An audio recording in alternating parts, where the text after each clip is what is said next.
Bismillahirrahmanirrahim. Assalamualaikum warahmatullahi wabarakatuh. Alhamdulillah pada sore hari ini kita bisa diskusi kembali di mata kuliah teori ekonomi mikro prodi ekonomi syariah STAI Diponegoro Tulungagung semester 2. Baik, saudara-saudara yang saya hormati, pada sore hari ini kita akan membahas berkaitan dengan pasar persaingan tidak sempurna, baik pasar monopoli, oligopoli, dan monopolistik. Apa yang dimaksud dengan pasar persaingan tidak sempurna? Kita pahami bersama bahwa pasar ini adalah kebalikan dari pasar persaingan sempurna. Yang dimaksud dengan pasar persaingan tidak sempurna adalah jenis pasar yang hanya memiliki penjual terbatas, tetapi pembelinya sangat banyak. Barang atau jasa yang terdapat dalam pasar ini adalah heterogen. Apa yang dimaksud dengan heterogen? Karena apa? Karena jumlah penjualnya terbatas, maka penjual menjadi pihak yang menentukan harga. Nah, di macam-macam persaingan tidak sempurna itu ada pasar monopoli, ada pasar oligopoli, dan ada pasar monopolistik.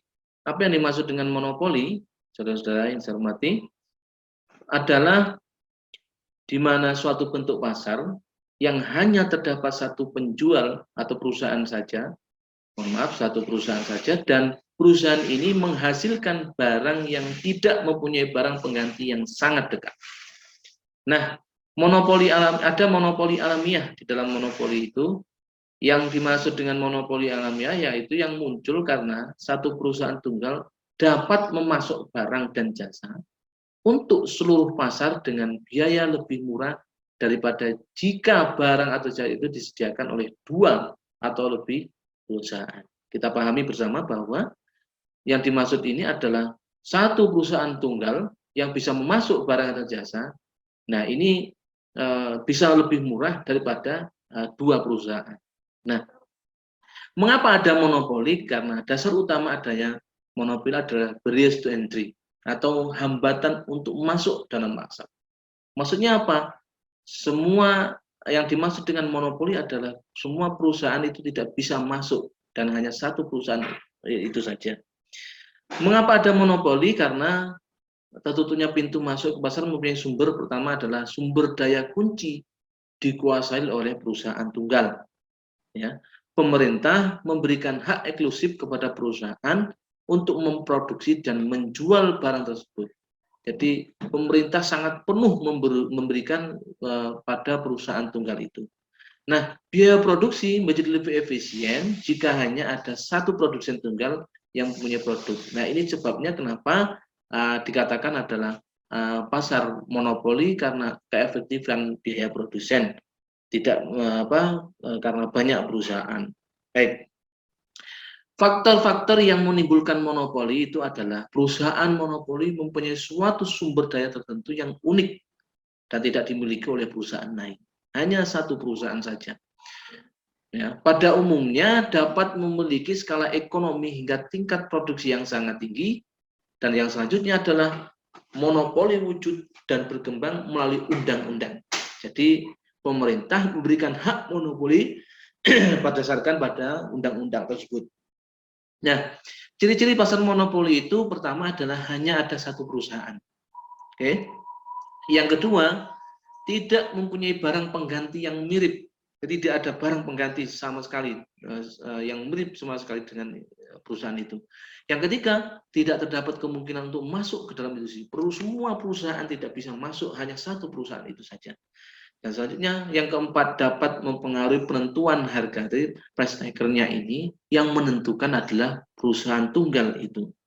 Promosi kurang diperlukan. Nah, ini yang perlu catatan saudara-saudara mahasiswa ekonomi syariah, bahwa promosi itu tidak, atau iklan itu tidak perlu dalam perusahaan monopoli. Misalkan kita contohkan, ya, ada PLN, ya, ini yang bersifat BUMN semua, ada PT Kereta Api, ada PT Freeport di Papua, atau mungkin misalkan ada PT Pos. Nah, itu hanya satu saja perusahaan yang ada di Indonesia.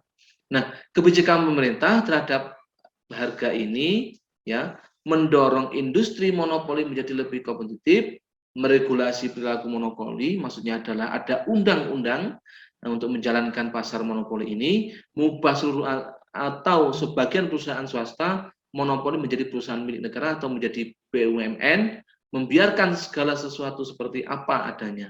Nah, pada titik poin adalah diskriminasi harga pada pasar monopoli, barang tidak dapat dibedakan dari satu pasar ke pasar lain, ya. Sifat barang atau jasa mungkin dilakukan diskriminasi harga. Nah, sifat permintaan dan elastisitas permintaan di masing-masing harusnya sangat berbeda. Baik, saudara-saudara, yang kedua ada pasar oligopoli. Yang dimaksud di sini adalah pasar oligopoli itu suatu bentuk struktur pasar di mana satu jenis pasar dikuasai oleh beberapa perusahaan. Beberapa perusahaannya, misalkan pada umumnya jumlah perusahaan lebih dari 2 tetapi kurang dari 10. Jadi lebih dari 2 kurang daripada 10.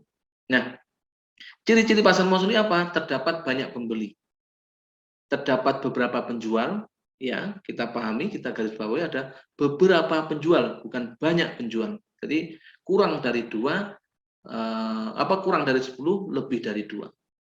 Barang yang dijual homogen atau berbeda corak. Kekuasaan menentukan harga ada kalanya lemah dan ada kalanya kuat. Umumnya perusahaan oligopoli perlu melakukan promosi secara iklan. Nah, kalau di pasar monopoli itu tidak perlu iklan, maka di pasar oligopoli ini sangat memerlukan iklan. Iklan itu adalah yang paling penting. Selanjutnya, 2 jenis oligopoli itu ada oligopoli dengan kesepakatan, oligopoli tanpa kesepakatan. Nah, kita pahami bersama kenapa ada oligopoli dengan kesepakatan dan tanpa kesepakatan. Coba kita lihat bahwa kalau kesepakatan itu antar perusahaan dalam oligopoli biasanya berupa kesepakatan harga dan produk dengan tujuan menghindari perang harga. Ini kenapa ada kesepakatan harga, menghindari perang harga yang akan membawa kerugian bagi masing-masing perusahaan, ya. Dan kalau tanpa kesepakatan itu perusahaan dalam pasar oligopoli biasanya merupakan perbedaan harga dan jumlah produk yang dihasilkan. Ada pasar yang tanpa ada sepakatan bahwa harganya sekian dengan kualitas yang sekian itu disepakati, dan juga ada yang tidak disepakati, dan ini akhirnya menjadi perbedaan harga menjadikan daya saing. Nah, bentuk hambatan yang masuk dalam pasar ini adalah secara ekonomis, perbedaan biaya produksi, keistimewaan hasil produksi, dan penilaian terhadap pasar oligopoli adalah efisiensi penggunaan sumber daya, perkembangan teknologi, dan inovasi keuntungan perusahaan. Misalkan kita contohkan oligopoli di pasar oligopoli itu ada operator seluler. Mohon maaf saya sebutkan, misalkan ada Axis, Telkomsel, Tri, ya, atau M3 dan sebagainya. Misalkan ada motor kita kenal, misalkan ada Yamaha, Kawasaki, Jupiter, Honda, Suzuki, dan lain sebagainya. Ini masuk pada pasar oligopoli, sehingga kita di mobil itu ada Honda, Toyota, Suzuki, Mitsubishi, Daihatsu, dan sebagainya di mobil. Nah, ini masuk pada oligopoli, sehingga kita pada ingat ketika kita melihat ada pasar-pasar ini, ada jenis-jenis ini, maka itu masuk pada kategori pasar oligopoli. Saudara-saudara yang saya hormati, yang terakhir, apa yang dimaksud dengan monopolistik adalah struktur pasar yang terdapat banyak perusahaan yang menjual yang berupa produk serupa tetapi memiliki perbedaan dalam beberapa aspek. Jadi banyak perusahaan atau banyak produksi atau produsen dalam pasar monopolistik. Ini membedakan kalau monopoli adalah satu perusahaan, kalau monopolistik adalah banyak perusahaan. Nah, ciri-ciri persaingan monopolistik itu apa? Terdapat banyak penjual, barangnya bersifat berbeda corak, perusahaan mempunyai sedikit kekuasaan untuk mempengaruhi harga karena harga itu dipengaruhi oleh pasar itu sendiri, masuk dalam industri relatif mudah. Jadi ini siapapun bisa memproduksi dan bisa mengusahakan itu. Persaingan promosi penjualan sangat aktif. Ya, dimaksud di sini adalah promosi baik di iklan dan sebagainya ini adalah sangat aktif. Ya. Persaingan bulan harga berarti usaha di luar perusahaan, harga yang dilakukan perusahaan untuk menarik lebih banyak pembeli terhadap barang yang diproduksi. Nah, kalau persaingan bukan harga ini terjadi ada dua. Misalkan ada diferensi produk atau perbedaan produk, ada iklan, ya persaingan bukan harga. Misalkan kita contohkan, ada diferensi produk ini menciptakan barang sejenis yang berbeda coraknya dengan produksi perusahaan. Satu jenis yang sama tetapi coraknya berbeda. Nah, kalau melalui iklan, promosi iklan ini adalah perusahaan melakukan kegiatan iklan untuk mencapai tujuan pertama, memberikan penerangan kepada konsumen mengenai barang yang diproduksi. Ya, yang kedua, untuk menekan banyak bahwa produk yang dihasilkan adalah barang yang sangat baik. Dan yang ketiga, untuk memelihara hubungan baik dengan konsumen. Iklan di pasar monopolistik yang sangat diperlukan. Maka kita lihat misalkan ada iklan-iklan di TV itu yang tarifnya memang sangat mahal, akan tapi ini sangat diperlukan dalam perusahaan monopolistik.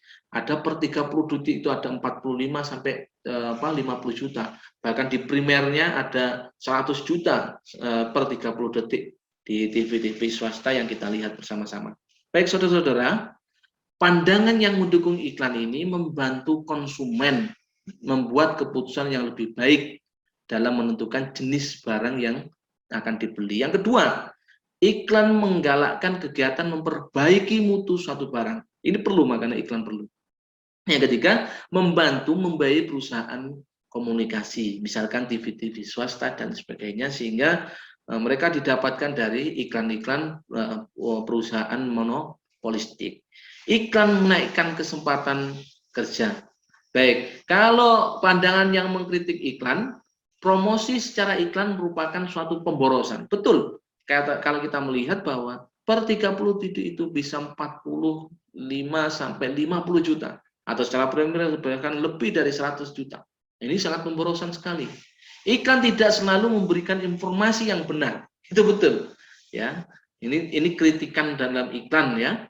Bukan cara efektif untuk menambah pekerjaan dalam perekonomian dan menjadi penghambat perusahaan baru untuk masuk ke dalam industri. Karena apa? Perusahaan yang banyak iklan, perusahaan yang subnya banyak atau produksinya banyak, maka mereka yang banyak iklan TV-TV manapun akan maka perusahaan yang baru akan sulit masuk. Kita contohkan dalam pasar monopolistik itu ada pasta gigi misalkan, ada jenis Pepsodent, Ciptaden, ya, Sensoden dan sebagainya. Di sampo misalkan ada Lifebuoy, Sunsilk, Pantene dan Dove. Baik, saudara-saudara yang saya isi ringkasan dari struktur pasar persaingan ini. Ada pasar jenis struktur pasar.